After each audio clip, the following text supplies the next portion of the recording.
This review is about Tunes for Bears to Dance to by Robert Cormier. And I'm really glad that I finally got the opportunity to review a Robert Cormier novel because, in my opinion, Robert Cormier is the best young adult novelist probably of all time. He's definitely one of the best young adult novelists of the late 20th century. I think that that's beyond debate. But in my opinion, he's not only the best young adult novelist of the late 20th century, but he's the best of all time. And I say that because his novels are kind of, I don't want to say underappreciated, but they're maybe kind of forgotten at this point. They're from a different era in YA literature. They come from sort of a pre-Harry Potter time in the history of that genre. And I was never a big Harry Potter fan, and I was never into like the Golden Compass or the series of unfortunate events or any of those any of that kind of sort of pseudo fantasy genre of YA fiction. I was always into this guy's stuff and things like it, things that are a little bit more grounded, a little bit more. I don't know how to put it. Grounded is probably the best way to put it. But before I go any further, I want to comment on the cover here because Laurel Leaf put out some really cool covers for Robert Cormier novels, and they just have an interesting aesthetic to them, and so I wanted to talk about that. The only one that I don't really like is the one for After the First Death because it's not as creative. It's just a picture of like a gun, like a handgun. It could have been cooler than that because and there's Zara right on cue. Hey Zara, do you want to help me out? There she is. But anyway, it could have been a more creative cover because After the First Death is about a hostage situation on a railroad bridge where a school bus is parked on a railroad bridge. So that could have made for better imagery, and other publishers had imagery that was along those lines. But back to this novel. This novel was one of Cormier's later ones. It was published in 1992, and Robert Cormier was a novelist who wrote some. He was known for his dark themes, his kind of darker takes on things. He wrote a lot about manipulation, psychological issues, sexuality. He was one of the first young adult novelists to really kind of explore difficult themes. And he was also one of the first young adult novelists to explore the concept of misused authority and misused, what do I put it? How do I put it? Misused power, abuse of power. And you won't find a Cormier novel that doesn't touch on those themes, and this book certainly does. And I'll get into like talking about this specific novel. I like that it's a nice short story. I mean, it's 100 pages, so it's definitely a novel. But it's and there's Cormier there. He died in the year 2000. And before I go on, kind of a cool thing about him, in I believe it's I Am the Cheese, in one of his earlier novels, he actually has in the book a phone number that is one of the characters' phone numbers, and that was actually his phone number, his home phone number. Now that's the kind of thing that people wouldn't want to do nowadays, put their phone number in a novel, but he actually did that. He put his own phone number in the novel, and because he wanted kids to call him. He wanted to surprise kids. They would call the number, and he would say, "Hey, this is Robert Cormier," and you'd actually get to talk to the author. I mean, that's pretty cool. It kind of makes me wish that I'd read one of his books when he was still alive. I think that the first one I read was After the First Death, and that was after he died. It was post 2000. So, but it would have been cool that would have been a cool experience to actually talk to this guy, especially since I've grown to like him so much since the first one that I read. But The cover is very appropriate here for the subject matter. I'm going to read the back to you. I'm going to try to spoil as little of this book as possible because it's such a short story. But after his brother's death, Henry, with his parents, moves to a new town where he meets and befriends Mr. Levine, an elderly survivor of the Holocaust who spends his days carving a replica of his childhood village. Enter Mr. Hairston, who holds power over Henry's life. And I'll tell you right now, he's actually Henry's boss. Henry works at a grocery store, and Mr. Hairston is the grocer. He is a man of glittering promises, but he exacts a terrifying price from Henry, involving the boy's friendship with Mr. Levine.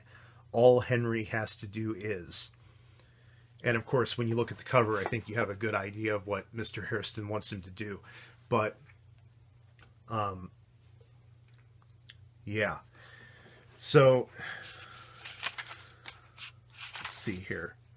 Oh, I wanted to read this to you. This is the quote that the title is based on. Human language is like a cracked kettle on which we beat out tunes to dance, or for bears to dance to, when all the time we are longing to move the stars to pity. That's by Gustave Flaubert. And then Deliver Us from Evil, Our Father. Now, if anyone who's read this book would like to tell me how that quote is related to the story, I welcome that, because I haven't figured it out. I can't quite figure out what connection that quote has to the plot.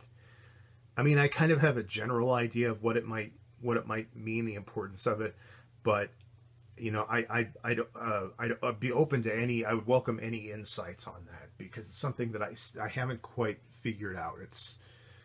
Maybe it's one of those intuitive things where, you know, it doesn't make exact logical sense. It's something that you have to understand on an emotional level. I don't know, but like I said, any ideas, let me know in the comments. Oh, and by the way, if you enjoyed this video and you enjoy book reviews, I actually have a series of book reviews on my channel, Captain Unusual, as well as a variety of other videos that are pretty eclectic. If you just kind of like somebody making videos about kind of whatever comes to mind for them, or whatever things that they think are cool, then Captain Unusual is the channel for you. But back to this review. I've read about half of Cormier's books, and very few of them have a happy ending.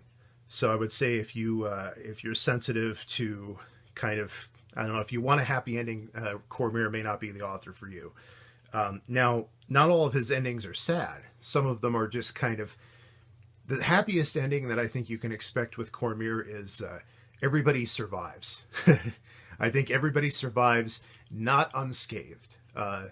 Everybody survives scathed. So yeah, don't expect a happy ending.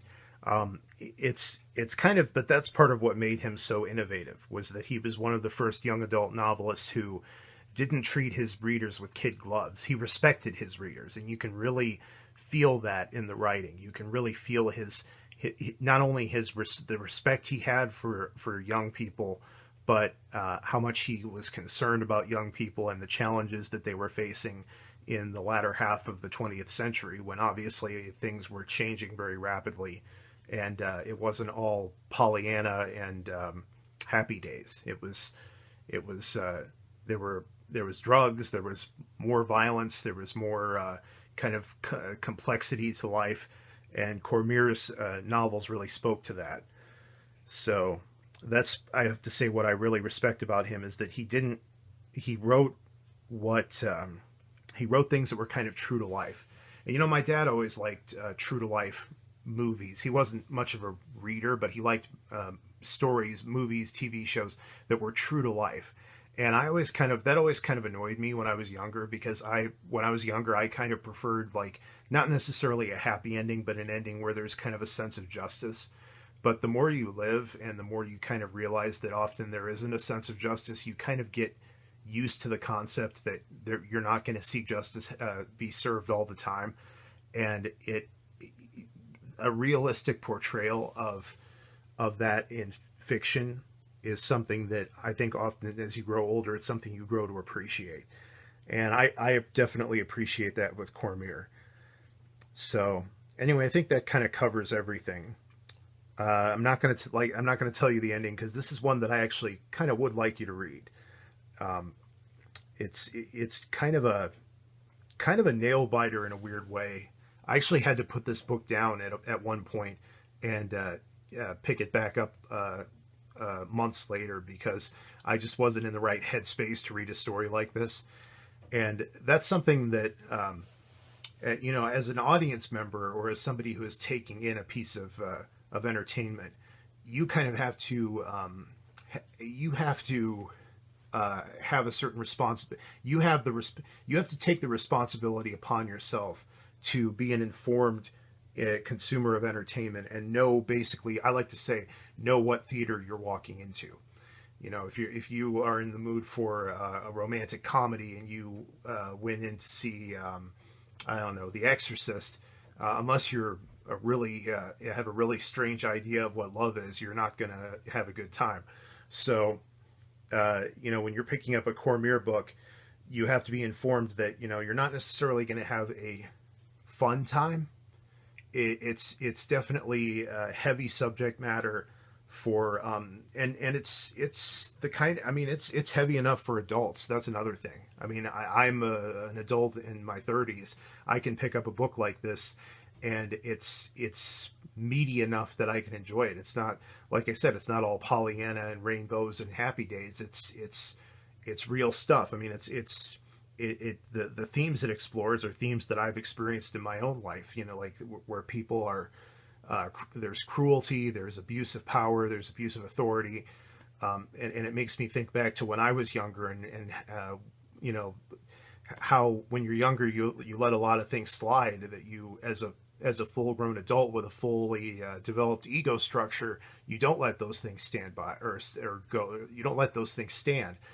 But a lot of his books are about how particularly young people can be taken advantage of in all kinds of different ways. And another cool thing, even though his books are not science fiction, they're speculative. I would say they're the kind of books that kind of extrapolate an idea to the point where it's not like everyday life necessarily, but it's something when you read it, you think to yourself, I can see that happening. I can see that happening in real life, even though it's a slightly outlandish idea.